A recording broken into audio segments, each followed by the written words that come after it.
నమస్కారం అండి. నా పేరు Kalan Sanjay Kumar. High court advocate Telangana and Andhra Pradesh.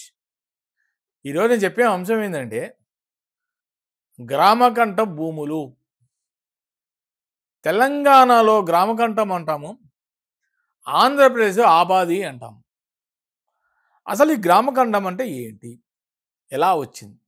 ఎక్కడొచ్చింది?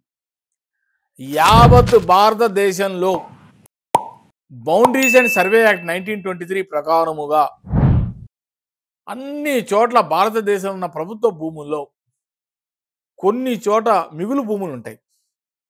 Survey లేని భూములు వాటినే అంటారు గ్రామకంఠం అని. కొంతమంది ఆ గ్రామాల్లోకి వలసలుగా వచ్చి వేరే ప్రాంతాలు వేరే ఊర్ల నుంచి వచ్చి అక్కడ నివసించడం జరుగుతుంది.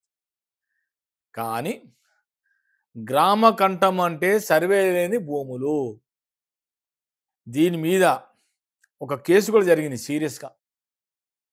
సాగడపు విజయ వర్సెస్ ఆంధ్రప్రదేశ్ హైకోర్టు.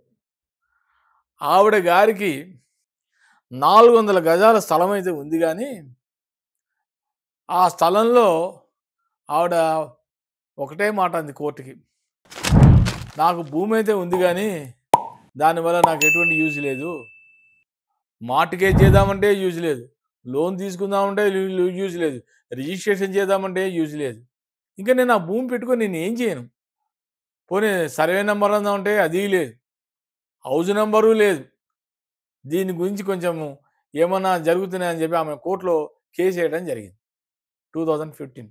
దీని మీద అధ్యయనం చేసిన హైకోర్టు ప్రభుత్వానికి చెప్పింది ఏంటంటే, ఎక్కడైనా సరే గ్రామకంఠంలో కూడా భూములు ఉంటే వాటిని కూడా రిజిస్ట్రేషన్ చెయ్యండి అని చెప్పి ఆదేశం ఇవ్వడం జరిగింది. ఆ దాంట్లో కూడా ఒక జీవో ఒకటే వచ్చి గెజిటెడ్, గుర్తుపెట్టుకోండి, 361 జీవో. ఒక్కసారి చూడండి. అది కూడా 29 సెప్టెంబర్ 2015 జరిగిన జీవో వచ్చింది. ఆ జీవో ప్రకారంగా మీరు ఫాలో అవుతే ఏం చెప్తోంది జీవో? గ్రామకంఠంలో కూడా రిజిస్ట్రేషన్ చేసుకోవచ్చు. మీరు ఒక అప్లికేషన్ పెట్టుకొని ప్రభుత్వానికి చెప్పుకుంటే, ఈ స్థానంలో నేను ప్లేస్లో నేను ఉంటున్నా, కాకపోతే నాకు సర్వే నెంబర్ లేదు, హౌస్ నెంబర్ లేదు అని ఏ విధంగా మనం చెప్తే కనుక వాళ్ళే ఆటోమేటిక్గా అధికారులే, రెవెన్యూ అధికారులే మీ ప్రాంతానికి వచ్చి మీకు ఒక హౌస్ నెంబర్ అలాట్ చేస్తారు. ఒక్కసారి గుర్తుపెట్టుకోండి, హౌస్ నెంబర్ కానీ అలాట్ అయిందంటే మీకు ఆటోమేటిక్గా రిజిస్ట్రేషన్ జరిగే ఆస్కారాలు ఉన్నాయి. తెలంగాణలో ఏరియాల్లో కూడా మున్సిపల్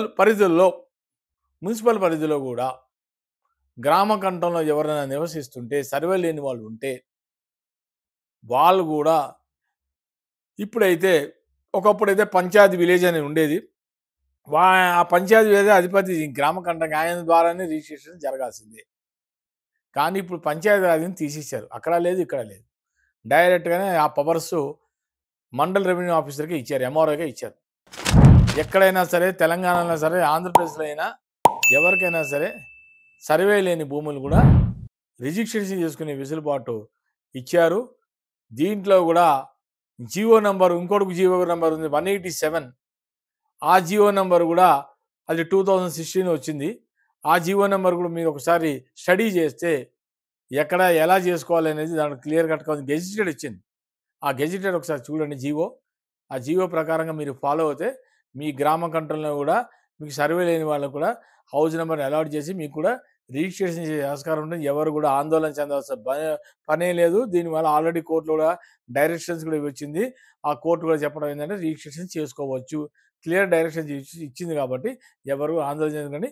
ఎవరికైనా గ్రామకంఠంలో భూములు ఉంటే రిజిస్ట్రేషన్ చేసుకోవాలని కోరుతున్నాను. నమస్కారం. నా వీడియో కనుక నచ్చితే కనుక లైక్ చేయండి, షేర్ చేయండి, సబ్స్క్రైబ్ చేయండి. Like, share, subscribe.